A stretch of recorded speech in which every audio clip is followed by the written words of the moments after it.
بہت پہلے یہ سارے جوابات دیے جا چکے ہیں کہ حضور صلی اللہ علیہ وسلم کے امی کہنے کا کیا مطلب ہے۔ جی پگڑی پھیلا دی جاتی ہے، چادر پھیلا دی جاتی ہے، اس کو پکڑ کے لوگ مرید ہوتے ہیں، مگر گوبر میں رہنے والے پلو کو گلاب کا باغیچہ اچھا نہیں لگے گا جی کہ لوگوں کا دل عبد القادر کے قبضے میں ہے۔ نہیں لکھا مصطفیٰ جان رحمت نے تو مجھے لگتا ہے کہ یہ اس امت پر بڑا احسان کیا مصطفیٰ جان رحمت نے۔ عشق رسالت کے وہ حسن بسمل صدر الافاظ صدر الافاظ اہل سنن کے ہیں وہ پیر کا۔ السلام علیکم ورحمۃ اللہ تعالی وبرکاتہ۔ وعلیکم السلام ورحمۃ اللہ تعالی وبرکاتہ۔ اور شہاب الدین ثقافی صاحب خیریت سے ہیں؟ جی الحمدللہ، دعائیں ہیں آپ بزرگوں کی، آپ بتائیں۔ تو ہمارے ناظرین کو آپ سب سے پہلے یہ بتائیں کہ آپ کی یوم پیدائش کہاں پہ ہوئی، کس حوالے سے کچھ ہمارے ناظرین کو بتائیں۔ میں دمکا کا رہنے والا ہوں، ضلع دمکا جھارکھنڈ کا ایک ڈسٹرکٹ ہے۔ جھارکھنڈ کی اپ راجدھانی ضلع دمکا ہے۔ جی ضلع دمکا سے تقریباً 17 کلومیٹر کے فاصلے پر ایک بلاک ہے مسلیہ نام کا، اس بلاک سے 3 کلومیٹر یا 2.5 کلومیٹر کا پیچ پہلے جی آسنسول دمکا والے روڈ میں مسلیہ سے پہلے ایک جگہ ہے سید پہاڑی، اور چھیلا پاتھر سے مشہور ہے وہ۔ چھیلا پاتھر میں چونکہ 3 بستیاں آتی ہیں، چھیلا پاتھر جامع بلاک میں پڑ جاتا ہے، لیکن ہمارا وہ پورا ایریا چھیلا پاتھر سے مشہور ہے۔ لیکن میں میری جس جگہ کی پیدائش ہوئی، جو میری جائے پیدائش ہے، وہ سید پہاڑی ہے، جو میرا ویلیج ہے اپنا، جہاں پہ میں پیدا ہوا ہوں الحمدللہ۔ تو ہمارے ناظرین کو ثقافی صاحب بتائیں کچھ کہ آپ کے والد اور والدہ کے بارے میں اپنا کچھ بتائیں۔ میرے والد صاحب کا نام محمد اختر علی ہے۔ جی میرے والد صاحب مطلب ایجوکیشنلی اعتبار سے پوچھنا چاہ رہے ہیں جی آپ۔ میرے والد صاحب دینیات کے اعتبار سے قرآن مقدس وغیرہ کی تلاوتیں بہت اچھے ڈھنگ سے کرتے ہیں، ماشاء اللہ۔ چونکہ ہمارا پورا گھرانہ علمی گھرانہ ہے الحمدللہ، جی اور نماز وغیرہ کے پابند تو خیر الحمدللہ ہیں ہی ہیں۔ ماشاء اللہ۔ اور ابھی ریسنٹ میں اسی سال میرے والد اور میرے والدہ نے دونوں نے اور میں بھی ساتھ میں لوگ جا کے عمرہ بھی کیا۔ ماشاء اللہ۔ اور پہلے تو کبھی نماز چھوٹ جاتی تھی، کبھی پڑھی جاتی تھی، لیکن جب سے عمرہ کر کے تشریف لائے ہیں میرے والد صاحب بھی اور میری والدہ بھی کنٹینیو نمازوں کی پابندی کرتے ہیں مسلسل طریقے سے۔ اللہ رب العزت سے دعا کرتا ہوں کہ اللہ رب العزت ہمارے والدین کی نمازوں کے صدقے میں اور ان کے رکوعات اور تسبیح و تحلیل کے صدقے میں ہماری آخرت کو بہتر کر دے۔ آمین ثم آمین۔ تو ثقافی صاحب، یہ آپ اپنی تعلیم کے بارے میں کچھ ہمارے آڈینس کو بتائیں کہ آپ کی تعلیم آپ نے کہاں سے شروع کی اور آپ نے فضیلت وغیرہ کہاں پہ حاصل کی؟ تعلیم کے حوالے سے ایک بہت انٹرسٹنگ بات ہے جو میں شیئر کرنا چاہوں گا۔ جی چونکہ میرے والد صاحب اگرچہ قرآن شریف وغیرہ پڑھے ہوئے ہیں، دینیات کی کتابیں پڑھے ہوئے ہیں، جی مگر جس وقت میرے والد صاحب نے گریجویشن کمپلیٹ کیا، جی وہ ہمارے علاقے میں جو 3-4 بستیاں ہیں جی اس علاقے میں سب سے پہلے گریجویشن کرنے والے میرے والد صاحب ہیں۔ ماشاء اللہ۔ تو ان کے رجحانات بھی اسی طرف مائل تھے کہ میرا بیٹا بھی ڈاکٹر بنے یا انجینئر بنے یا پروفیسر بنے یا جی کچھ بڑے پوسٹ پہ دنیاوی اعتبار سے۔ اعتبار پہ کچھ۔ تو میں ایک روز انگلش کی کتابیں بیٹھ کر کے پڑھ رہا تھا، تو میرے دادا نے دیکھا اور اس کے بعد میرے دادا نے مجھ سے کہا کہ کیوں یہ سب کتابیں پڑھ رہے ہو؟ تمہارے والد صاحب نے پڑھائی حاصل کی، ڈگری حاصل کی، پڑھائی کیا، کیا مل گیا ان کو؟ پھینکو ان سب کتابوں کو۔ تو میں نے وہ ساری کتابیں اٹھا کے پھینک دی، اور اسی درمیان میرے والد صاحب آ گئے۔ میرے والد صاحب آئے تو برہم تو ہوئے، مگر میرے دادا چونکہ موجود تھے تو وہ ہاتھ نہیں اٹھائے، چونکہ ظاہر سی بات ہے کہ وہ میرے باپ ہیں مگر میرے دادا ان کے باپ ہیں، تو ظاہر سی بات ہے باپ کے سامنے کسی کی نہیں چلتی ہے۔ تو میرے والد صاحب مجھ پر ہاتھ اٹھانا چاہ رہے تھے مگر ان کا ہاتھ رک گیا، لیکن انہوں نے ایک کنڈیشن لگایا، کہا کہ ٹھیک ہے اگر تم نے کتابیں پھینک دی تو کوئی بات نہیں، پھینک دیا، لیکن اگر تم یہ نہیں پڑھنا چاہتے ہو تو جو پڑھنا چاہتے ہو دینیات کے اعتبار سے. جی تو تمہیں اپنی تعلیم کو اور تمہیں اپنی تعلیمی سفر کو تب تک نہیں روکنا ہے جب تک میں نہ روک دوں. میری جہاں تک خواہش ہوگی وہاں تک تم کو واہ. پڑھنا ہوگا.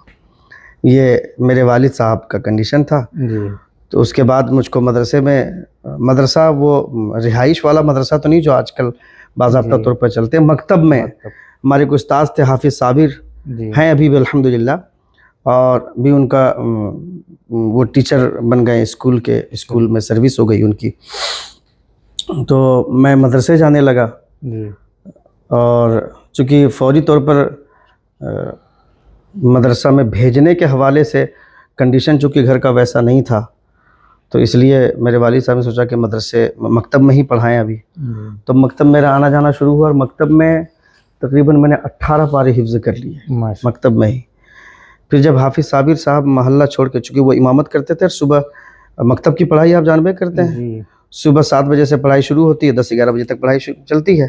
جی اسی میں نے 18 پارے حفظ کیے. پھر جب وہ چھوڑ دیے محلہ, تو پھر اس وقت کافی غم بھی لاحق ہوا ہم لوگوں کو, اور ہمارے والد صاحب اس حوالے سے زیادہ پریشان ہوئے, میرے دادا بھی, کہ اب کیا ہوگا اس بچے کی پڑھائی کا. میرا بھائی بھی قاری شفق دمکاوی آپ جان رہے ہوں گے, جی انہوں نے بھی 4-5 پارے حفظ کر لیے تھے. میرے چھوٹے چچا حافظ ارشد علی, انہوں نے بھی تقریباً 8-10 پارے حفظ کر لیے تھے. جی تو مکتب میں ہی ہم لوگ تھے. اس کے بعد پھر ہم لوگ جب وہ چلے گئے, تو اس کے بعد پھر میرے دادا نے یہ فیصلہ کیا کہ بھاگلپور شہبازیہ بھیجا. اس کے لیے بھی رہنمائی قاری صابر صاحب قبلہ نے کی تھی. انہوں نے حافظ قاری منصور صاحب سے بات کیا. جی قاری منصور صاحب اب حیات نہیں ہیں, ابھی اسی سال انتقال کر گئے, انا للہ و انا الیہ راجعون, گزشتہ سال. جی انہوں نے بھی بڑی محنت کی. ان سے بات کیا قاری حافظ صابر صاحب نے, جی قاری منصور صاحب نے, کہ 2-3 بچے ہیں ہمارے پڑھے ہوئے, وہ مکتب میں پڑھتے تھے, بڑے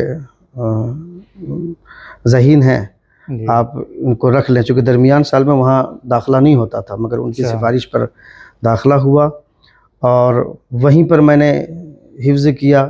1998 میں جی میری دستار بندی ہوئی. چونکہ دستار کا ایک شوق ہمارے دماغ میں ایسا تھا, جی میرے استاد نے قاری منصور نے مرتبہ بلایا اور کہا کہ ایسا ہے 2.5 مہینے کے بعد دستار ہونے والی ہے, جی اور تقریباً 9 یا 10 پارے میرے باقی تھے. تو انہوں نے کہا 2.5 مہینہ یا 2 مہینہ 10 دن ایسے کچھ فاصلہ تھا, باقی تھا. انہوں نے کہا کہ یہ جو دستار بندی ہونے والی ہے, جو جلسہ ہونے والا ہے, اس میں دستار ہوگی. جی اگر تم نے مکمل نہیں کیا تو پھر 2 سال رکنا پڑے گا, چونکہ 1 سال کے بعد پھر وہاں پروگرام ہوتا ہے, اچھا جلسے دستار بندی کا پروگرام. تو میں نے بڑی محنت کی, چونکہ شوق جاگا ہوا تھا. جی اور آپ یقین کریں, چونکہ میں نے آدھا پارا نیا سبق یاد کر کے سنایا ہے اللہ حافظ منصور صاحب ماشاءاللہ, کو, کیا بات. الحمدللہ. یہ اس بارگاہ کا فیضان اور بزرگوں کی عطائیں. اللہ رب بے شک. العزت نے قرآن مقدس کو سینے میں ہمارے سینے کو قرآن مقدس کے حفظ سے معمور فرمایا جی اور منور فرمایا. اس کے بعد پھر میں نے وہاں سے پھر آگے کا سفر شروع کیا. پہلے تو میں یو پی گیا, جی غازی پور جانے کے بعد وہاں کا جو دال چاول ہم نے دیکھا, ہمارے ساتھ 2-3 طلبہ اور بھی گئے تھے, جی تو طبیعت نہیں چاہی. چونکہ بھاگلپور میں رہتے تھے, جاگیر میں کھانا کھاتے تھے, جی اور اچانک یو پی کا سفر کرنے کے بعد وہاں چونکہ مغرب کے بعد ہی کھانا مل جاتا ہے, جی اور دال چاول دیکھنے کے بعد طبیعت نہیں چاہی. پھر وہاں سے سفر کیا, خیریہ نظامیہ ساسرام آیا. جی ساسرام میں ثانیہ تک کی پڑھائی کی. اس کے بعد پھر وہاں سے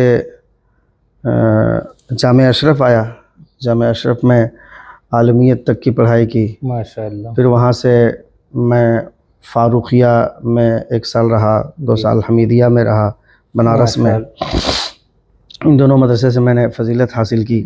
جی پھر وہاں سے میں کیرلا چلا گیا, ماشاءاللہ. اور کیرلا میں جانے کے بعد میں نے تخصص فی الادب کیا, اور حضور شیخ ابو بکر بن احمد حفظہ اللہ سے بہت ساری کتابیں پڑھنے کا شرف حاصل ہوا, جن میں خاص طور پر بخاری شریف کا درس ہم نے ان سے لیا. اللہ رب العزت ہمیں حضور سیدنا حضور شیخ ابو بکر بن احمد حفظ اللہ کے فیض و برکات سے مالا مال فرمائے. آمین. بڑے متقی پرہیزگار شخصیت ہیں. ماشاء. تو ثقافی صاحب آپ ہمارے آڈینس کو بتائیں کہ آپ کہاں سے مرید ہوئے اور آپ کو کہاں سے خلافت و اجازت حاصل ہوئی؟ ہاں، میں یہ بتانا چاہوں گا، یہ سوال بہت اچھا آپ نے کیا. جی. چونکہ میرے دل میں ایک خواہش تھی، جی.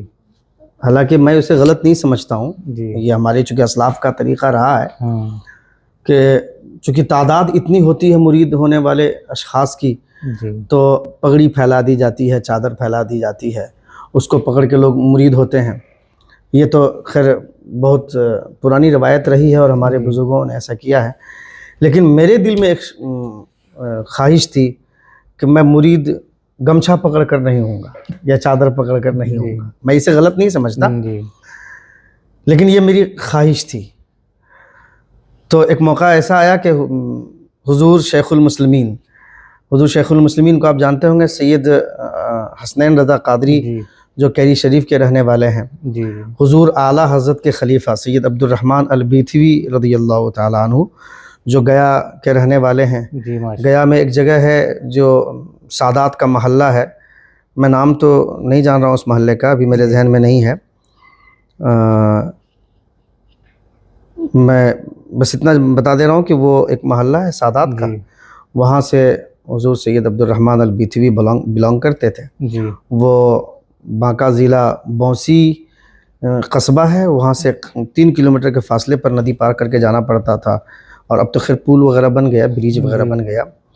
کیری ایک محلہ ہے، وہاں پہ حضور سید عبد الرحمن البیتھوی رحمۃ اللہ تعالیٰ علیہ لیٹے ہوئے ہیں، جنہوں نے بریلی شریف میں 15 سالہ فتویٰ نویسی کا کام انجام دیا. ماشاءاللہ. ان کے صاحبزادے ہیں حضور سید حسنین رضا قادری، جن کا سلسلہ نسب والدہ کی جانب سے 27 واسطوں سے حضور سیدنا غوث اعظم کی طرف جا ملتا ہے، ماشاءاللہ. اور 28 واسطوں سے حضرت فاطمہ الزہرا رضی اللہ تعالیٰ عنہا سے جا ملتا ہے، باپ کی طرف سے شجرہ نسب. حضور سید حسنین رضا قادری، جن کو حضور شیخ المسلمین کہا جاتا ہے، جی. تو میں انہی سے مرید ہوں. ماشاءاللہ. تو میرے دل میں یہ خواہش تھی، چونکہ حضرت صاحب کشف آدمی تھا، آپ کچھ سوچ کر جائیں تو حضور شیخ المسلمین پہلے سے جان لیتے تھے کہ یہ کیا ارادہ لے کر کے آیا ہے. جی. میرے دل میں یہ خواہش تھی. وہ کٹک شہر میں ایک بار آنا ہوا حضرت کا، تو میرے بچوں نے کہا کہ مدرسے میں جو طلبہ تھے ان میں سے کچھ بچوں نے کہا کہ حضرت حضور شیخ المسلمین صاحب آ رہے ہیں تو ہم لوگ ان سے مرید ہونا چاہتے ہیں. میں نے کہا اچھی بات ہے. تو ان کو بلانے والے تھے مولانا منہاج رضا امین القادری، کٹک شہر میں رہتے ہیں، وہ ستاہٹ میں امامت کرتے ہیں. جی. بہت اچھے خطیب بھی ہیں، بہت اچھا بولتے بھی ہیں. انہوں نے ان کو مدعو کیا تھا پیر بازار کے جلسے میں. جی. تو میں نے ان سے کہا کہ حضرت کو لائیے میرے مدرسے میں، تو کچھ بچے سلسلے میں داخل ہونا چاہتے ہیں. جی. بچے آئے اور میرے دل میں ایک تمنا تھا. میرے ساتھ ایک شخص اور تھا جو پہلے ابھینائی کا کام کرتا تھا، وہ بھجن وغیرہ کی شوٹ میں شامل ہوتا تھا.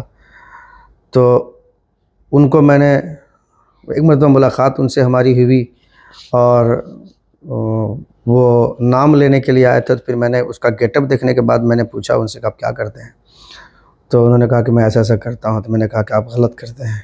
پھر میں نے ان کو سمجھایا اور اللہ رب العزت کے فضل سے وہ توبہ کرنے پر راضی ہوئے. سبحان. انہوں نے توبہ کی اور وہ سارے کام چھوڑ دیا انہوں نے. تو ان سے بات چیت ہونے کے درمیان انہوں نے بھی کہا تھا کہ حضرت میری بھی خواہش یہی ہے کہ میں ایسے ہی شخص سے مرید ہونا چاہتا ہوں، ایسے ہی پیر سے جو اپنے ہاتھ میں ہاتھ رکھ کر کے مرید ہو. اتفاق دیکھیے، جب حضور شیخ المسلمین آئے مدرسے میں جی. تو ہم لوگ دونوں چونکہ سامنے تھے اور بچے سب پیچھے تھے. جی. تو حضور شیخ المسلمین نے میرا بھی ہاتھ اور اس شخص کا ہاتھ، دونوں کا ہاتھ اپنے ہاتھ کے بیچ میں رکھا، اور باقی لوگوں کو کہا، باقی طلباء کو، کہ جو لوگ جو مرید ہونا چاہتے ہیں وہ علامہ شہاب الدین ثقافی کے پیٹھ پر اپنا ہاتھ رکھ دیں. اور اسی طرح سے ہم لوگوں کو حضور شیخ المسلمین نے اپنے سلسلے میں داخل کیا. اللہ حضرت کے فیض و برکات سے ہم تماموں کو مالا مال فرمائے. آج وہ پردہ کر گئے، وصال کر گئے، تو بہت زیادہ اس حوالے سے خانوادے کے سارے لوگ اور ان کے جتنے مریدین ہیں، عشاق ہیں، سارے لوگ بڑی کمی محسوس کرتے ہیں. اور اس خانقاہ سے ہمارا بہت گہرا تعلق ہے. جی ابھی میں حضور شیخ المسلمین کے حوالے سے ان کی حیات پر، ان کی زندگی پر ایک کتاب لکھ رہا ہوں ماشاء اللہ. اوصاف شیخ المسلمین کے نام سے. انشاءاللہ تعالی اس سال جو عرس ہوگا، عرس رحمانی، جی 20-21 جنوری کو، وہ کتاب انشاءاللہ تعالی منظر عام پر آئے گی. انشاءاللہ تعالی دعا فرمائیں آپ. انشاءاللہ. خلافت و اجازت. خلافت کے حوالے سے میں بریلی شریف جشن 100 سالہ کے موقع سے گیا تھا، جی اور بریلی شریف میں تقریر میری ہوئی قل شریف کے وقت میں. جی حضور منانی میاں موجود تھے جی اور حضور عمران رضا خان سمنانی میاں. تو تقریر میری ہوئی، خطاب میرا ہوا، تو کافی پذیرائی ہوئی، بہت کامیاب رہا میں اس گفتگو میں. اور اس کے بعد تھوڑی دیر کے بعد معلوم ہوا کہ میری خلافت کا اعلان ہوا. ماشاء اللہ. میں اگرچہ اپنے آپ کو اس قابل نہیں سمجھتا ہوں، لیکن میری توجہات اس حوالے سے مرکوز ہیں جی کہ لینے والا چاہے جتنا کمزور ہو، مگر دینے والا مضبوط ہو تو کام چل جاتا ہے. جی اس لیے میں نے اسے تسلیم کیا. اور سب سے بڑی بات یہ ہے کہ بریلی شریف کے کسی حضور اعلیٰ حضرت کے چشم و چراغ، حضور اعلیٰ حضرت کے خانوادے میں سے کسی فرد سے اگر یہ اجازت مل جاتی ہے تو یہ بہت بڑی بات ہے، بہت بڑا سرمایہ ہمارے لیے. جی اور بھی کئی لوگوں سے خلافت و اجازت حاصل ہے. جی ان میں سے سید امجد ربانی صاحب ہوئے، شیر بنگال علامہ شمیم الزما صاحب قبلہ ہوئے. جی بس خلافت اور اجازت کیا، خدا دین پر ثابت قدم رکھے، نماز روزے کی پابندی ہو جائے، آمین. تقوی شعاری کا ملکہ آ جائے، اور جو علم خدا نے عطا فرمایا ہے اس علم کے مطابق دینی خدمات انجام دے سکوں، یہی ہماری کوششیں ہیں. اللہ ہماری کوششوں میں کامیابی عطا فرمائے. آمین آمین. تو ثقافی صاحب، جیسے کہ آپ جانتے ہیں کہ یہ ابھی ربیع الثانی کا مہینہ چل رہا ہے، تو 11ویں شریف کے حوالے سے، حضور غوث پاک کے حوالے سے ہماری آڈینس کو ان کی کچھ باتیں. ہاں، میں چاہوں گا، چونکہ 11ویں شریف کا مہینہ ہے جی اور حضور سیدنا شیخ عبد القادر جیلانی غوث اعظم رضی اللہ تعالیٰ عنہ کی بات ہی نرالی ہے. حضور غوث اعظم رضی اللہ تعالیٰ عنہ سے کوئی چیز پوشیدہ نہیں ہے. اگر آج ہم حضور غوث اعظم رضی اللہ تعالیٰ عنہ کے حوالے سے بات کر رہے ہیں تو اس کا مطلب ہے کہ ضرور بغداد میں کروٹیں لیتے ہوئے حضور غوث اعظم نے ہمیں یاد کیا ہوگا. چونکہ سیدی عمر براز رضی اللہ تعالیٰ عنہ ارشاد فرماتے ہیں کہ لوگوں کا دل عبد القادر کے قبضے میں ہے. یہ حضور غوث اعظم فرماتے ہیں. ایک موقع سے سیدی عمر براز رضی اللہ تعالیٰ عنہ حضور غوث اعظم رضی اللہ تعالیٰ عنہ کے ساتھ جمعے کی نماز ادا کرنے کے لیے جا رہے تھے. تو آپ سمجھ سکتے ہیں کہ حضور تاج الشریعہ جب کسی علاقے سے بغیر کسی اعلانات کے گزرتے تھے تو لوگوں کی بھیڑ لگ جاتی تھی. تو حضور غوث اعظم کی مقبولیت کا عالم کیا ہوگا؟ وہ جس گلی سے یا جس علاقے سے گزرتے ہوں گے تو ان کے پاس جو رش جمع ہوتا ہوگا، جو بھیڑ اکٹھی ہوتی ہوگی، اس کا عالم کیا ہوگا. لیکن سیدی عمر براز فرماتے ہیں کہ میں جب حضور غوث اعظم کے ساتھ ساتھ چل رہا ہوں، لوگ دیکھ رہے ہیں حضور غوث اعظم کو، مگر ایک آدمی بھی حضور غوث اعظم سے مصافحہ کرنے نہیں آ رہا. میں نے دل ہی دل میں سوچا، سیدی عمر براز رضی اللہ تعالیٰ عنہ فرماتے ہیں کہ میں نے دل ہی دل میں سوچا کہ یا اللہ، وقت کے اتنے بڑے غوث جا رہے ہیں، سیدنا شیخ عبد القادر جیلانی رضی اللہ تعالیٰ عنہ، لوگ دیکھ رہے ہیں مگر مصافحہ کرنے نہیں آ رہے. یہ دل میں سوچا ہی تھا کہ لوگ آنے لگے، مصافحہ کرنے لگے، اور دیکھتے دیکھتے اتنی بھیڑ اکٹھی ہو گئی کہ میں غوث اعظم سے کافی دور چلا گیا. پھر میرے دل میں خیال آیا کہ اس سے اچھی تو وہ حالت تھی کہ لوگ مصافحہ کرنے نہیں آ رہے تھے، کم سے کم حضور غوث اعظم کے ساتھ ساتھ تو چلنا نصیب ہو رہا تھا. یہ دل ہی دل میں خیال کیا تو حضور غوث اعظم میری طرف دیکھ کر کے مسکراتے اور فرماتے ہیں کہ یہ میں نے نہیں چاہا تھا، یہ تم نے چاہا تھا کہ لوگ میرے پاس آئیں. تمہیں معلوم ہونا چاہیے کہ لوگوں کا دل عبد القادر کے قبضے میں ہے. وہ جب چاہتا ہے اپنی جانب سے پھیر دیتا ہے اور جب چاہتا ہے اپنی جانب مائل کر لیتا ہے. تو آج اگر ہم لوگ حضور غوث اعظم کے حوالے سے بات بھی کر رہے ہیں، اس کا مطلب ہے کہ رجحانات کا کنیکشن وہیں سے ہے. یہ حضور غوث اعظم رضی اللہ تعالیٰ عنہ کا فیضان ہے. حضور غوث اعظم رضی اللہ تعالیٰ عنہ نے توجہ فرمائی تو ہم آج حضور غوث اعظم کی بات کر رہے ہیں، اور یہ ہونا بھی چاہیے. حضور غوث اعظم کے فیض و برکات کے صدقات ہم لوگوں کو ملے ہیں. بے شک. جب حضور غوث اعظم پیدا نہیں ہوئے تھے, جی حضور غوث اعظم چونکہ آپ کا تو گھرانہ علمی گھرانہ رہا ہے, جی میں آپ کو کیا یہ سب باتیں بتاؤں گا, لیکن آپ نے ناظرین کے حوالے سے پوچھا ہے تو میں بتا دے رہا ہوں. حضور غوث اعظم رضی اللہ تعالیٰ عنہ جب پیدا نہیں ہوئے تھے, ان کی پیدائش کے 100 برس پہلے کے ایک بزرگ تھے حضور سیدنا شیخ ابن وہب رضی اللہ تعالیٰ عنہ. یہ 100 برس پہلے کے بزرگ ہیں. جی ان کے پاس عراق سے کچھ لوگ آئے ملاقات کے لیے. وہ زمین پر بیٹھے ہوئے تھے اور جب وہ سامنے آئے, تین لوگ تھے, جی انہوں نے سلام کیا. حضور شیخ ابن وہب پوچھتے ہیں کہ کہاں سے آئے ہو؟ انہوں نے جواب دیا کہ ہم لوگ عراق سے آئے ہیں. جی حضرت شیخ ابن وہب زمین پر بیٹھے رہتے ہیں, اٹھ کر کھڑے ہو جاتے ہیں اور آپ فرماتے ہیں کیا کہا, عراق سے آ رہے ہو؟ کہا ہاں عراق سے آ رہے ہیں. حضرت شیخ ابن وہب فرماتے ہیں ان اللہ نور وجوہکم بظہور رجل اسمہ کان عبد القادر مظہرہ فی العراق ومسکنہ فی البغداد وہو یقول قدمی ہذہ علی رقبۃ کل ولی اللہ. سبحان اللہ. خدا اس شخص کے ذریعے تمہارے چہرے کو روشن کرے جی جو عنقریب ظاہر ہونے والا ہے, پیدا ہوگا عراق میں مگر رہے گا بغداد میں, اور وہ یہ کہے گا کہ میرا قدم تمام اولیاء اللہ کے گردنوں پر ہے. جس طرح حضور کے آنے سے پہلے حضور کی آمد کے چرچے تھے, جی حضور غوث اعظم کے آنے سے پہلے حضور غوث اعظم کے آنے کے چرچے تھے. سبحان اللہ. الحمدللہ. اللہ رب العزت ہم تماموں کو حضور غوث اعظم رضی اللہ تعالیٰ عنہ کی فیض برکات سے مالا مال فرمائے. آمین ثم آمین. اچھا ثقافی صاحب, یہ ہماری آڈینس کو بتائیں کہ خطابت کی دنیا میں آپ جو آئے تو آپ کو کس خطیب نے, کس عالم نے ایسا متاثر کیا جس کی وجہ سے آپ کو بھی ایک شوق ہوا کہ مجھے تقریر کرنی چاہیے؟ یہ بڑا انٹرسٹنگ سوال آپ نے کیا.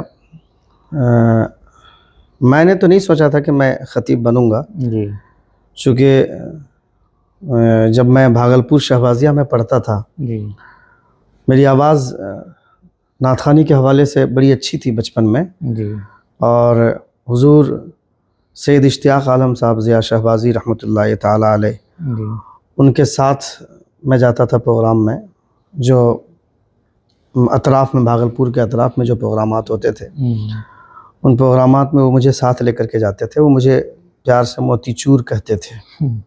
حضور سید اشتیاق عالم صاحب ضیاء شہبازی جی بہت بڑے فنکار ہیں, بہت بڑے قلمکار ہیں, اور ان کی شاعری کو دنیا سلام کرتی ہے. تو بچپن میں تو ناشریف ہی پڑھتا تھا, لیکن جب میں درس نظامیہ پڑھنا شروع کیا, درس نظامیہ کی کتابیں پڑھنا شروع کیا, اور بزم میں جب کبھی کبھی میرا نام آتا تھا تقریر کے حوالے سے, تو میں کوشش کرتا تھا کہ سید اشتیاق عالم ضیاء شہبازی ان کی جب تقریریں اس وقت سنتا تھا تو اسی وقت سے میرے دل میں شوق جاگا ہوا تھا کہ میں اگر خطیب بنوں گا تو ایسے ہی خطیب بنوں گا, ایسی ہی تقریر. اس لیے یہی وجہ ہے کہ آج بھی میری تقریر روانی میں ہوتی ہے, چونکہ وہ بہت روانی میں بولتے تھے. درمیان میں بولتے بولتے انداز و بیان کی کیفیتیں بدل گئیں, لیکن مجھ کو اگر حقیقی طور پر اگر پوچھا جائے کہ مجھ کو کن کے خطاب نے متاثر کیا, تو وہ حضور شہباز خطابت سید اشتیاق عالم صاحب ضیاء شہبازی رحمۃ اللہ تعالیٰ علیہ. ماشاء اللہ. تو اب آپ سے میں یہ جاننا چاہوں گا, ہمارے آڈینس کو بتائیں کہ جو کلام پاک میں لفظ امی کا الفاظ آیا ہے حضور کے لیے, تو کچھ لوگ اس سے بھٹک جاتے ہیں, تو اس کے بارے میں آپ قرآن و حدیث کی روشنی میں کچھ سماعت فرمائیں. میں سمجھ سکتا ہوں کہ ابھی کچھ ہی دن پہلے ریسنٹ میں کہ طارق مسعود جی غیر مکتب فکر کا عالم ہے, جی وہ مفتی بھی اپنے آپ کو کہتا ہے. انہوں نے لفظ امی کے حوالے سے بہت ساری باتیں انہوں نے کہی ہیں جو قابل اعتراض ہیں جی اور ناقابل تسلیم ہیں. اس کے بعد ہمارے بہت سارے علماء نے اس کا رد کیا اور بہت طرح کے جوابات دیے, جی اور ایسا نہیں کہ انہوں نے آج یہ اعتراض کیا اور آج یہ باتیں کہی گئیں تو آج یہ جواب آیا. جی بہت پہلے یہ سارے جوابات دیے جا چکے ہیں کہ حضور صلی اللہ علیہ وسلم کے امی کہنے کا کیا مطلب ہے. جی مگر میرے ذہن میں جو ہے, میری مطالعاتی سوچ جو یہ کہتی ہے جی کہ رسول ذی وقار صلی اللہ تعالی علیہ وسلم, چونکہ امی کا مطلب ہے جو لکھتے پڑھتے نہیں تھے. مفتی اکمل صاحب کی بھی ویڈیو آپ دیکھیں گے جی اور اس حوالے سے کئی سارے پوسٹ بھی آئے جی اور تفسیرات کی بھی روشنی میں بھی یہی باتیں ہیں کہ امی کا لغوی معنی ان پڑھ ہی ہے، جی لیکن جب حضور صلی اللہ تعالی وسلم کے لیے یہ لفظ اگر استعمال کریں گے تو اس کا مطلب یہ ہوگا کہ حضور لکھتے پڑھتے نہیں تھے، ایسا نہیں کہ لکھنا پڑھنا نہیں جانتے تھے مصطفیٰ۔ رسول ذی وقار صلی اللہ تعالی علیہ وسلم کی حدیثوں کو پڑھ کر لوگ مفکر بن رہے ہیں، مدبر بن رہے ہیں، علامہ بن رہے ہیں، فہامہ بن رہے ہیں، بے شک لوگ حدیثوں کی دنیا میں محدث بن رہے ہیں، مجتہد بن رہے ہیں۔ یہ سب کیا ہیں؟ حضور کے ارشادات ہی کے جلوے ہیں، بے شک رسول ذی وقار صلی اللہ علیہ وسلم کے فرمان ہی کے کمالات ہیں، بے شک حضور کی حدیثیں پڑھ پڑھ کے یہ سارے کمالات لوگوں میں آئے۔ جی مگر ہمارا جو مطالعاتی ذہن کہتا ہے کہ اگر رسول ذی وقار صلی اللہ تعالی علیہ وسلم نہیں لکھتے تھے اور نہیں پڑھتے تھے، جی نہیں لکھا مصطفیٰ جان رحمت نے، تو مجھے لگتا ہے کہ یہ اس امت پر بڑا احسان کیا مصطفیٰ جان رحمت نے، چونکہ اگر حضور لکھتے تو دو اعتراضات ہوتے ہیں، چونکہ مصطفیٰ کی نظر تو قیامت تک کے لیے ہے، بے شک رسول ذی وقار صلی اللہ علیہ وسلم کی شریعت کا قانون قیامت تک کے لیے ہے، بے شک آنے والے دنوں میں کبھی بھی کسی بھی موقع سے کوئی فتویٰ پوچھیں گے جو بعد میں ایجادات، وہ چیزیں بعد میں وجود میں آئیں گی، جی لیکن اگر فتوے کی روشنی میں اگر آپ جواب دیں گے، ہمارے مفتیان کرام جواب دیتے ہیں، تو کہیں نہ کہیں کوئی نہ کوئی جزئیہ ان کو حضور کے فرمودات سے ہی مل جاتا ہے۔ جی بے شک تو چونکہ رسول ذی وقار صلی اللہ علیہ وسلم قیامت تک کے لیے ان کی شریعت ہے، ان کے فرمان ہیں، مصطفیٰ جان رحمت صلی اللہ علیہ وسلم کے فرمودات ہیں، تو نبی کونین صلی اللہ علیہ وسلم اگر لکھتے تو آنے والے دنوں میں ممکن تھا کہ یہ اعتراض ہوتا جی کہ چونکہ حضرت جبریل امین آتے تھے قرآن کی آیت لے کر، تو جبریل پڑھ کر کے نہیں سناتے تھے لوگوں کو، جی جی وہ آیت حضور کے اوپر نازل ہوتی تھی، پھر حضور اپنی زبان سے ان کلمات کا ورد فرماتے سبحان تھے، اللہ نبی کونین اپنی زبان سے ظاہر فرماتے تھے کہ یہ قرآن کی آیت ہے۔ جی اگر حضور لکھتے تو ممکن تھا کہ آنے والے دنوں میں لوگ یہ کہتے کہ محمد قرآن خود سے لکھتا ہے اور کہتا کہ ہم نے قرآن بنایا ہے، جی یہ اعتراض ہو سکتا تھا، اس لیے حضور نے لکھوایا، حضور نے لکھا نہیں۔ جی چونکہ ایک روایت ہمارے سامنے ہے، 18ویں پارے کی آیت ہے، جی وَلَقَدْ خَلَقْنَا الْإِنسَانَ مِنْ سُلَالَةٍ مِّن طِينٍ ثُمَّ جَعَلْنَاهُ نُطْفَةً فِي قَرَارٍ مَّكِينٍ ثُمَّ خَلَقْنَا النُّطْفَةَ عَلَقَةً فَخَلَقْنَا الْعَلَقَةَ مُضْغَةً فَخَلَقْنَا الْمُضْغَةَ عِظَامًا فَكَسَوْنَا الْعِظَامَ لَحْمًا ثُمَّ أَنشَأْنَاهُ خَلْقًا آخَر۔ وہ عبداللہ بن سعید جو کاتب وحی تھا، جو وحی لکھتے تھے، جی رسول ذی وقار صلی اللہ علیہ وسلم نے ان کو کہا لکھنے کے لیے، تو جب حضور صلی اللہ علیہ وسلم یہاں تک پہنچے ثم انشأناه خلقا آخر، تو ان کے اوپر کیفیت ایسی طاری ہوئی کہ انہوں نے بے ساختہ اپنی زبان سے یہ کہا فتبارک اللہ احسن الخالقین، تو حضور مسکرائے، تو انہوں نے کہا کہ مسکرا کیوں نہیں؟ حضور نے فرمایا کہ یہ اللہ رب العزت کا فضل ہے کہ تمہاری زبان سے یہ کلمات جاری ہو گئے، آگے کی آیت کا ٹکڑا یہی ہے، جی فتبارک اللہ احسن الخالقین۔ وہ لکھ تو دیا مگر شیطانی بہکاوے میں آ گیا، باہر جا کر کے بولتا ہے کہ میں اور محمد مل کر کے قرآن بناتے ہیں، اللہ معاذ اللہ۔ مگر جب حضرت عمر فاروق رضی اللہ تعالی عنہ کے سامنے حضور نے یہ آیتیں دہرائیں، ثم خلقنا النطفة علقة فخلقنا العلقة مضغة فخلقنا المضغة عظاما ثم فخلقنا المضغة عظاما فكسونا العظام لحما ثم انشأناه خلقا آخر۔ جب یہاں پر حضور پہنچے تو حضرت عمر فاروق کی زبان سے بے ساختہ یہ جملہ نکلا فتبارک اللہ احسن الخالقین۔ سبحان حضور نے فرمایا عمر آگے کی آیت یہی ہے۔ سبحان تو صحابہ کرام رضوان اللہ تعالیٰ علیہ مجمعین، حضرت عمر کی تو شان بہت اونچی ہے، جی روایتوں میں آتا ہے کہ تقریباً 21 آیتیں حضرت عمر کے رائے کے مطابق نازل ہوئی، مگر یہاں پہ حضرت عمر کی زبان سے جو لفظ ظاہر ہوا اللہ رب العزت نے اسی کو قرآن کی آیت کی صورت میں عطا فرمایا۔ سبحان تو جس کا ایمان جتنا مضبوط تھا، ایک تو یہ جی کہ آنے والے دنوں میں کہیں کوئی یہ اعتراض نہ کر سکے کہ رسول ذی وقار صلی اللہ تعالی علیہ وسلم خود ہی لکھتے تھے اور خود ہی کہتے تھے قرآن ہے، اس لیے حضور نے لکھا نہیں۔ جی دوسری ایک صورت اس کی یہ بھی ہو سکتی ہے کہ جب قرآن کی آیتوں کو جمع کرنے کا وقت حضرت عثمان غنی رضی اللہ تعالیٰ عنہ کے دور حکومت میں جب آیا، جی تو اگر حضور ہی حدیث لکھتے اور حضور ہی قرآن کی آیت لکھتے تو پھر بہت سارے معاملات ایسے ہوتے کہ پھر قرآن کی آیتوں کو اور حدیث کے الفاظ کو چھانٹنا بہت دشوار ہوتا، جی جی چونکہ حضور کی زبان بھی عربی، بے شک قرآن کی زبان بھی عربی، حدیثوں کے الفاظ دیکھنے کے بعد لوگوں کی عقلیں دنگ رہ جاتی جی کہ جس محمد نے کسی استاد کے پاس زانوئے ادب تہ نہیں کیا، ان کی زبان اتنی اچھی، ان کی زبان سے اتنی اچھی عربی اور اتنے اچھے الفاظ عربی کے نکلتے ہیں. تو یہ پتہ نہیں کس ذہنیت کے لوگ ہیں یہ لوگ جو حضور صلی اللہ تعالیٰ علیہ وسلم کے حوالے سے اس طرح کی بات کرتے ہیں. تو بخاری تو ہم لوگ بھی پڑھتے ہیں، جی. بخاری یہ لوگ بھی پڑھتے ہیں، مگر گوبر میں رہنے والے پلو کو گلاب کا باغیچہ اچھا نہیں لگے گا جی اس کیڑے کو. اور جو گلاب کے باغیچے میں جو کیڑا رہتا ہے وہ گوبر کا ڈھیر میں نہیں جانا چاہے گا. تو ہم لوگ پڑھتے ہیں بخاری شریف، جی تو حضور کے اوصاف اور کمالات ہم لوگوں کو زیادہ دکھتے ہیں جی چونکہ محبت سے پڑھتے ہیں. وہ حضور کا نقص دیکھنے کے لیے بخاری شریف پڑھتے ہیں جی تو وہ بھٹکتے رہتے ہیں. جو عقل کا گھوڑا دوڑائیں گے وہ دوڑتے رہیں گے، جی مگر ہم لوگ اپنی عقل کا گھوڑا نہیں، اپنی محبت سے بخاری شریف پڑھتے ہیں، مسلم شریف پڑھتے ہیں. تو حضور صلی اللہ علیہ وسلم کے کمالات ہم لوگوں کو نظر آتے ہیں الحمدللہ. ماشاء اللہ، بہت عمدہ آپ نے اس پہ تفصیل کی. اچھا شہاب الدین ثقافی صاحب، ایک چیز یہ بتائیں، جیسے کہ آپ نے دیکھا ہوگا کہ آج کل کے جو مسجد کے متولی وغیرہ ہوتے ہیں امام کے اوپر اپنا روب جب جماتے ہیں کہ ایک وقت کی نماز کیسے تمہاری چھوٹ گئی، نماز میں لیٹ کیسے ہوئے، وہ جو سناتے ہیں، تو اس کے بارے میں کچھ ان لوگوں کو اصلاح کے لیے. یہ بہت اچھا سوال آپ نے کیا. میں تقریروں میں بھی اس حوالے سے جی کوشش کرتا ہوں کہ اس گوشے پر کچھ باتیں کروں. مجھے اچھا لگتا چونکہ حالات ایسے بن گئے آج کی تاریخ میں. پہلی بات تو صدر اور سیکریٹری اور خزانچی جو لوگ آج بنتے ہیں وہ اس کے اہل ہی نہیں ہیں، وہ اس لائق ہی نہیں ہیں. چونکہ حضور آج سے 50 سال پہلے، 100 سال اگر آپ فلیش میں جائیں گے، پیچھے جائیں گے، تو آپ کو معلوم ہوگا کہ مدرسے کے صدر یا مدرسے کا سیکریٹری یا مدرسے کا خزانچی وہ لوگ ہوتے تھے جو باضابطہ عالم ہوتے تھے. سیکریٹری باضابطہ عالم ہوتے تھے. مدرسے کے صدر یا مدرسے کے سیکریٹری وہ لوگ ہوتے تھے جو باضابطہ عالم ہوتے تھے. حضور صدر الشریعہ علیہ الرحمہ نے بھی بہار شریعت میں لکھا ہے کہ مسجد کا متولی ہونے کا حق وہ رکھتا ہے جو امام کی غیر موجودگی میں وہ نماز پڑھا سکے، مصلی امامت کو سنبھال سکے. مگر اب کے حالات ویسے نہیں ہیں.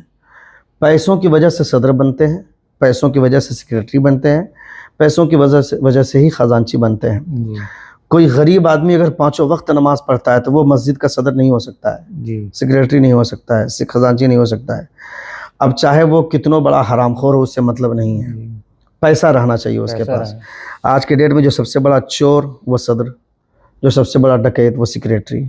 یہ حالات ہیں. میں تمام لوگوں کے بارے میں سے نہیں کہہ سکتا ہوں، اکثریت اسی پر ہے اور اکثریت پہ کل کا حکم لگتا ہے. کہیں پہ ایسا ہوتا ہے کچھ شریف الطبع لوگ بن جاتے ہیں، اشہد کالمعدوم لا اعتبار علی. یہ ضرورت ہی اس لیے پڑی بولنے کی چونکہ زیادہ تر مسجدوں کے اماموں کے حالات یہی ہیں. اس وجہ سے آپ نے یہ سوال کیا، چونکہ اس حوالے سے بہت سارے لوگ جوجھ رہے ہیں، بہت زیادہ لوگ پریشان ہیں. حالات ایسے ہیں کہ جو بیوی کے اشارے پر سارا کام انجام دیتا ہے. بیوی کہے اٹھو تو وہ اٹھتا ہے، بیوی کہے بیٹھو تو وہ بیٹھتا ہے. جو بیوی کے اشارے پہ ناچتا ہے وہ بھی آ کر کے امام کو بولتا ہے کہ فجر میں کہاں تھے، ظہر میں کہاں تھے. جبکہ اماموں کے حوالے سے ان کی مثبت سوچ ہونی چاہیے. یہ خیال رکھنا چاہیے کہ یہ ہمارا امام ہے، وہ کسی کو گھوس دے کر کے امامت کے منصب پر نہیں آیا ہے، مصطفیٰ کے علم کی وجہ سے وہ اس مقام کو پایا ہے. یہ احساس کرنا چاہیے. اور میں اپنے اماموں کو بھی یہ مشورہ دینا چاہوں گا کہ مقتدیوں کے ساتھ حضور علامہ ارشد القادری علیہ الرحمہ بہت بڑے قائد ہیں. علامہ ارشد القادری علیہ الرحمہ جب کسی کو مصلی امامت کے فریضے سونپتے تھے یا کسی کو کسی مسجد کے لیے بھیجتے تھے، آپ انہیں 3 نصیحت کرتے تھے. پہلی نصیحت یہ کرتے تھے کہ تم جس کمرے میں سوتے ہو، جس بستر میں، اس بستر پہ کوئی صدر یا سیکریٹری نہ بیٹھ پائے جس پہ تم سوتے ہو. چونکہ جس طرح باقی لوگوں کی کرسی کا پروٹوکول ہے، اس طرح تمہارے بستر کا بھی پروٹوکول ہے. جہاں بیٹھ کر بچوں کو پڑھاتے ہو، اس مسند پہ کوئی بھی VIP آدمی آئے وہ بیٹھ نہیں سکتا ہے. ہر کسی کا ایک منصب ہوتا ہے. ہم لوگ جاتے ہیں جس کے پاس مرمر کی یا ٹائلز کی دکان ہوتی ہے، جس کے پاس وہ ویل چیئر رکھتے ہیں، وہ تو وہ اپنے ویل چیئر پہ کوئی کتنا بڑا عالم آ جائے اس کو وہ نہیں بیٹھنے دیتا ہے. وہ سامنے VIP چیئر لگا کر رکھتا ہے. وہ آئیے حضرت بیٹھیے، اپنا کاؤنٹر نہیں چھوڑتا ہے. میں کہتا ہوں وہ اگر ایک عالم کے لیے کاؤنٹر نہیں چھوڑ رہا ہے تو پھر ہم ایک عالم ہو کر کے اپنی جگہ پہ کیسے بیٹھا سکتے ہیں آپ؟ صحیح بات. وہ قرآن و حدیث کے درس دینے کی جگہ ہے وہ. حضرت امام اعظم ابو حنیفہ رضی اللہ تعالیٰ عنہ کی غیر موجودگی میں ایک مرتبہ حضرت امام محمد جو شاگرد تھے ان کے اور فقہ کی دنیا کے بہت بڑے امام ہیں، حضرت امام محمد حضرت امام اعظم ابو حنیفہ کی غیر موجودگی میں مرتبہ بیٹھ گیا. جی حضرت امام اعظم ابو حنیفہ رضی اللہ تعالیٰ عنہ تشریف لاتے ہیں، فرماتے ہیں کہ تم اس جگہ پہ بیٹھنے کے لائق ہو گئے. آج کل کے مدرسے کے طلباء بھی، ہمارے اساتذہ کو بھی اس حوالے سے غور و فکر کرنی چاہیے.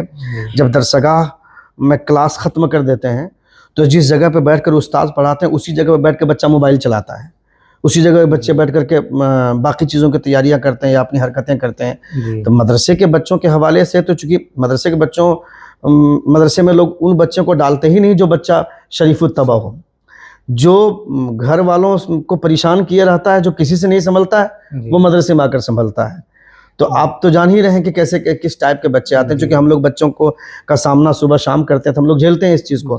لیکن خیر چونکہ علم دین کی برکتیں ہیں کہ وہ کیا سے کیا بن جاتے ہیں. تو اس حوالے سے ہم لوگوں کو بھی اس پر غور کرنا چاہیے کہ ہم جہاں بیٹھ کر کے پڑھاتے ہیں اس مسند پہ، اس گدے پہ کبھی بھی کوئی طالب علم بیٹھ نہ پائے. یہ اس کو سکھانا چاہیے کہ ہماری جگہ کا پروٹوکول الگ ہے، تمہاری جگہ کا پروٹوکول الگ ہے. حضرت امام اعظم ابو حنیفہ رضی اللہ تعالیٰ نے دیکھا حضرت امام محمد کو، دیکھا کہ میری جگہ پہ بیٹھے ہوئے ہیں. کہا کہ تم میری جگہ پہ بیٹھنے کے لائق ہو گئے ہو؟ کہا آپ کی دعا سے الحمدللہ. کہا اگر میری جگہ بیٹھنے کے لائق ہو گئے ہو تو بتاؤ کہ نماز کی شروعات کیسے کرتے ہیں، فرض سے کرتے ہیں یا سنت سے کرتے ہیں؟ حضرت امام محمد فرماتے ہیں سنت سے. آپ نے فرمایا غلط. پھر آپ نے فرمایا فرض سے. امام اعظم نے فرمایا غلط.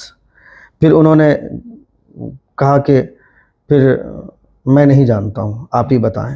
حضرت امام اعظم ابو حنیفہ فرماتے ہیں کہ ابھی تم کو یہ نہیں پتہ چلا کہ نماز کی شروعات کس سے کرتے ہیں اور تم میری جگہ پہ بیٹھنے کے لائق اپنے آپ کو سمجھتے ہو. پھر امام اعظم ابو حنیفہ جواب دیتے ہیں کہ نماز نہ صرف سنت سے نہ صرف فرض سے شروع ہوتی ہے، بلکہ سنت اور فرض دونوں سے شروع ہوتی ہے. اللہ اکبر بولنا فرض ہے اور اپنے دونوں ہاتھوں کو کانوں کی لو تک لے جا کر کے ناف کے نیچے باندھنا یہ حضور کی سنت ہے. تو میں کہتا ہوں جب اتنے بڑے فقہ کے امام اپنے استاد کی جگہ پہ بیٹھنے کے لائق نہیں ہیں تو جو مسجد کا امام ہے اس کی جگہ پہ وہ درچھلا سیکریٹری کیسے بیٹھے گا؟ وہ چور صدر کیسے بیٹھے گا؟ وہ آتا ہے سیدھے اس کو مسند چاہیے، وہ آتا ہے سیدھے اس کو کرسی چاہیے، اس کے لیے وی آئی پی کرسی الگ سے لگائی جائے. علامہ ارشد القادری علیہ رحمہ فرماتے ہیں وہ تمہاری جگہ پہ نہ بیٹھے، اس کی جگہ الگ ہے، تمہاری جگہ الگ ہے. ہمارے علماء بھی اس چیز کا خیال رکھیں. اس کے بعد دوسری نصیحت فرماتے تھے کہ بازار میں کبھی بیٹھ کر کے چائے مت پیجیے گا. چائے کی دکان پہ 50 طرح کی ذہنیت کے لوگ ہوتے ہیں، وہ آپ کی عزت نہیں کریں گے. چائے پینے کا من کرے تو اپنے کمرے میں چائے منگائیے اور پھر ایسی کوشش نہ رہے کہ وہ کوئی مقتدی اپنے پیسے سے لا کر کے دے. آپ پیسہ دیجئے. آج وہ 4 کپ آپ کو چائے پلائے گا تو کل وہ آپ کے خلاف بولے گا، اس لیے وہ پیسے کی وجہ سے آپ کو کیوں دبائے گا؟ آپ ان کے اوپر چڑھے رہیے. اس لیے کوشش یہ کیجئے کہ آپ کمرے میں چائے منگا کر کے پیجئے. یہ دوسری نصیحت. تیسری نصیحت یہ کرتے تھے حضرت علامہ ارشد القادری علیہ رحمہ کہ نماز کی جماعت جب کھڑی ہوتی ہے اس سے 5 منٹ پہلے آپ مصلی امامت پر بیٹھ جائیے. آپ جہاں پہ بیٹھ کر نماز پڑھانا ہے آپ کو اس پر بیٹھ جائیے اور قبلہ کی طرف رک کر کے مت بیٹھیے. آپ مقتدی کی طرف رک کر کے بیٹھیے اور دیکھیے کہ کس مقتدی کا ہاتھ کیسے بندھا ہوا ہے. وہ نیت باندھ رہا ہے تو اس کا ہاتھ کہاں تک جا رہا ہے. یہ ہتھیلیاں قبلہ کی طرف ہوتی ہیں کہ نہیں ہوتی ہیں؟ وہ اپنے ناف کے نیچے ہاتھ ٹھیک سے باندھ رہا ہے کہ نہیں باندھ رہا ہے؟ اس کا رکوع ٹھیک سے ہو رہا ہے کہ نہیں؟ سجدہ ٹھیک سے ہو رہا ہے کہ نہیں؟ جب آپ دیکھیے گا تو آپ کا روب اس کے اوپر بیٹھے گا. مقتدی آج امام کا پیجامہ کیوں دیکھ رہا ہے؟ مقتدی امام کی ناک کیوں دیکھ رہی ہے؟ یہ تو ہمیں دیکھنا چاہیے نا کہ میرے مقتدی کی ناک لگ رہی ہے کہ نہیں، میرے مقتدی کی پیشانی چھو رہی ہے کہ نہیں چھو رہی ہے. یہ ہمیں دیکھنا چاہیے. ہم نے اپنی ذمہ داری چھوڑ دی تو مقتدی کے وہ ذمہ داری نبھا رہے ہیں. ہمارا پاجامہ دیکھنا، ہماری لنگی دیکھنا، ہماری ناک دیکھنا، ہماری پیشانی دیکھنا. علامہ ارشد القادری علیہ فرماتے ہیں کہ علم کی وجہ سے روب کم چھاتا ہے لوگوں کے سینے میں، تقوی کی وجہ سے روب زیادہ آتا ہے. حضرت بایزید بستامی رضی اللہ تعالیٰ عنہ بچوں کو کھیلتے ہوئے دیکھا تھا آپ نے، تو آپ نے ان بچوں سے پوچھا کہ شرم نہیں آتی؟ بوڑھے آدمی سب یہاں بیٹھے ہوئے مربی ٹائپ کے لوگ ان کے سامنے کھیل رہے ہو. ان بچوں نے جواب دیا کہ جب سے ان بوڑھوں کے سینے سے خدا کا تقوی نکل گیا تب سے ہمارے دل سے اس کا احترام بھی نکل گیا. تو آپ کے اندر تقوی کی دولت جتنی ہوگی لوگوں کے دلوں میں احترام بھی اتنا بیٹھے گا. اس لیے علامہ ارشد القادری علیہ الرحمٰ نے غالباً یہ بات کہی ہوگی کہ آپ یہ ذمہ داری نبھائیں جی تاکہ مقتدی حضرات آپ کی عزت کریں. اور صدر سیکریٹری، میں نہیں کہتا ہوں کہ سارے لوگ ایسے ہوتے ہیں، کچھ لوگ ایسے ہوتے ہیں، جی انہیں اس بات کا احساس کرنا چاہیے کہ ہمارا امام بہت بڑے منصب پر فائز ہے. جی ہم وہاں کھڑے ہوتے ہیں جہاں حضور کے صحابہ کھڑے ہوتے تھے، اور ہمارا امام وہاں کھڑا ہوتا ہے جہاں مصطفیٰ کھڑے ہوتے تھے. سبحان اللہ. ویسے ثقافی صاحب ماشاءاللہ سے آپ ایک اچھے خطیب تو ہے ہی ہیں، لیکن آپ کو یہ جو شاعری کا شوق ہوا تو یہ کب سے ہوا؟ شاعری کا شوق تو میرے دماغ میں پڑھنے ہی کے حوالے سے جی میرے دل میں شوق جاگا ہوا تھا، جی اور پڑھنے کے دور میں بھی میں شاعری کرتا تھا. جی لیکن وہ شاعری دوران طالب علمی میں کس طرح کی شاعری آپ ایکسپیکٹ کر سکتے ہیں؟ آپ جی مزاحیہ شاعری ہوتی تھی، غزلیں وغیرہ لکھا کرتے تھے. تو اس وقت صرف قافیہ اور ردیف کی سمجھ تھی، جی اس سے زیادہ کچھ سمجھ نہیں تھی. لیکن اس دوران بھی میں نے پڑھنے کے دور میں بھی میں نے کوشش کی تھی حضور کی نعت لکھنے کے حوالے سے. تو نعت شریف کے چند اشعار میں نے لکھے تھے، اور وہ میں نے علامہ نعیم الدین مصباحی صاحب قبلہ مدد اللہ النورانی، جی جو ابھی برہنپور کے خطیب و امام ہیں، جی میں نے ان کو وہ اشعار دکھائے تھے. انہوں نے سراہا بھی تھا مجھے. جی اور پہلی جو میری نعت شریف ہے، جی رسول اللہ کی محفل کو جو دل سے سجاتے ہیں، وہی ہر وقت شعر بھی یاد نہیں آ رہا ہے، جی وہی ہر لمحہ، میں معافی چاہتا ہوں یاد نہیں آ رہا. یہی اس کا پہلا مصرع تھا، رسول اللہ کی محفل کو جو جی دل سے جی سجاتے ہیں. اچھا، اس وقت اتنی سمجھ بھی نہیں تھا، یاد آیا میں نے اس وقت لکھا تھا، وہی ہر وقت میں سرکار کو موجود پاتے ہیں.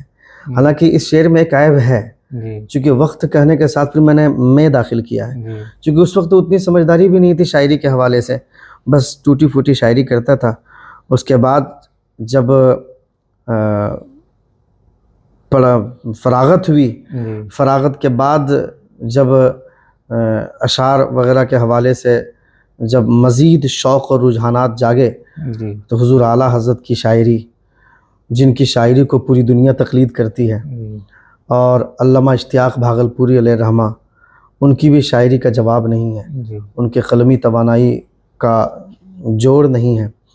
تو میں سب سے پہلے حضور اعلیٰ حضرت کی شاعری کو، اور حضور سید اشتیاق عالم صاحب ضیاء شہبازی رحمۃ اللہ تعالیٰ علیہ، ان دونوں کی شاعری سے میں نے بہت کچھ سیکھا ہے. حضور اعلیٰ حضرت کی شاعری سے تو پوری دنیا سیکھتی ہے، ہم نے بھی بہت کچھ سیکھا ہے.